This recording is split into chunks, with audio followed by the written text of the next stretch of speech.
देण्याची गरज नाही। राजीनामा देण्याची तुम्ही धमकी द्या, राजीनामा देऊ नका, लढा। आदिवासीने तुम्हाला लढण्यासाठी पाठवलेलं आहे, राजीनामा देऊन घरी बसण्यासाठी नाही। इथं 15 दिवस राहिले, 15 दिवसाचा राजीनामा देऊन काय करणार तुम्ही? अजिबात नाही। आदिवासी आमदार खातर राजीनामा द्यायची काय गरज?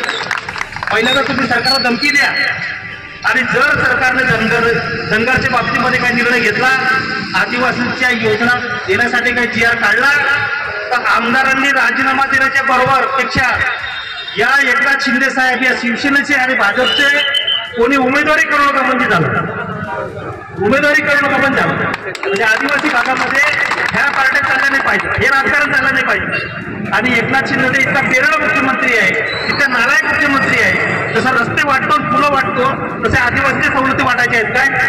या काढायच्या वेळा जे दिला याला, पण जेव्हा आपली केस चालली तेव्हा जे मुख्यमंत्री होते ना, तेव्हा कोणत्या पक्षात हा विषय नाहीये।